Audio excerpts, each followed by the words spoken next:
Yenhimulto Ray punong balayte. Sa isang maliit at tahimik na bayan sa Quezon, may isang punong balit na kinatatakutan ng lahat. Walang batang naglalaro malapit doon, walang matatandang nagkukwento sa ilalim ng lilim nito.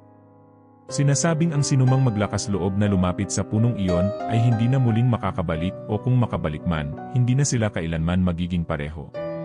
Si Ramil, isang 25 taong gulang na taga roon, ay hindi kailanman naniniwala sa mga kwentong iyon.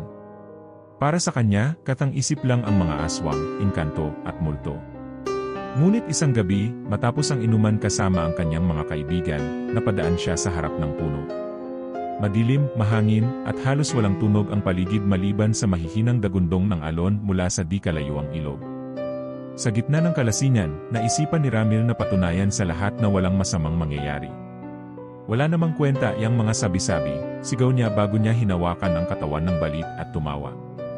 Ngunit nang akma na siyang aalis, naramdaman niyang may malamig na kamay na humawak sa kanyang braso. Napatigil siya. Mabilis niyang tinanggal ang kamay niya sa puno at umatras. Nanginginig siyang lumingon sa paligid, walang tao. Ngunit sa gilid ng kanyang paningin, isang matangkad at payat na nilalang ang unti-unting lumilitaw mula sa lilim ng balite. Ang kanyang mukha ay hindi makilala, tila natatakpan ng putik at lumang balahibo ng manok. Ang kanyang mga matay malalim at walang puti, parang mga butas patungo sa kawalan. Ang kanyang bibig ay nakanganga, nangingitim ang gilagid at walang mga ngipin. At habang papalapit ito kay Ramil, may narinig siyang malalim na boses na bumubulong sa kanyang tenga. "Bakit mo ako ginising?"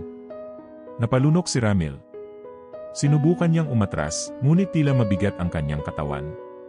Ang kanyang mga paa ay hindi gumagalaw, para bang may hindi nakikitang ugat na pumupulupot sa kanya.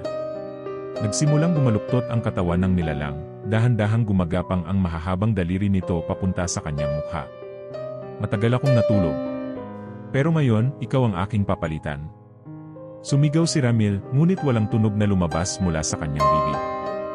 Isang matinding sakit ang dumaloy sa kanyang katawan, parang hinihigop ng puno ang kanyang kaluluwa.